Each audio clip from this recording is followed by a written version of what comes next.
সব্যসাচী দত্তকে নিয়ে তল্লাশি, উদ্ধার হয়েছে ৩ কেজি সোনা। নদিয়া জেলা পরিষদের সদস্যের বাড়ি থেকে ৩ কেজি সোনা উদ্ধার হয়েছে। গতকাল রাতে তোলাবাজি মামলায় ধৃত সব্যসাচী দত্তকে নিয়ে তল্লাশি অভিযান। বিস্তারিত জানবো, কথা বলবো আমাদের প্রতিনিধি সমীরণ পালের সঙ্গে। সমীরণ,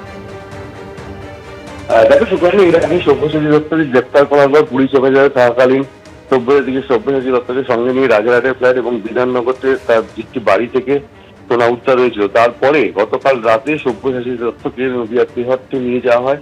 তেহট্টে নিয়ে গিয়ে জেলা পরিষদের সদস্যের বাড়িতে তল্লাশি চালানো হয়। সেই তল্লাশি চালিয়ে সেখান থেকে মোট ৩ কেজি সোনা উদ্ধার করেছে বিধাননগর উত্তর থানার পুলিশ।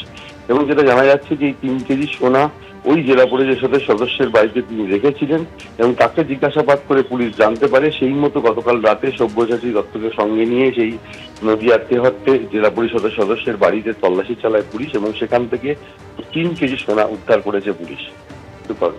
ধন্যবাদ সমীরণ। সব্যসাচী দত্তকে নিয়ে তল্লাশি, ৩ কেজি সোনা উদ্ধার হয়েছে তল্লাশি অভিযানে। যেমনটা জানা যাচ্ছে, নদিয়া জেলা পরিষদের সদস্যের বাড়ি থেকে এই ৩ কেজি সোনা উদ্ধারের ঘটনা। গতকাল রাতেই তোলাবাজি মামলায় ধৃত সব্যসাচী দত্তকে নিয়ে তল্লাশি অভিযান চালানো হয়, আর সেই তল্লাশি অভিযানে উদ্ধার হয়েছে ৩ কেজি সোনা। নদিয়া জেলা পরিষদের সদস্যের বাড়ি, সেখান থেকেই ৩ কেজি সোনা উদ্ধারের ঘটনা।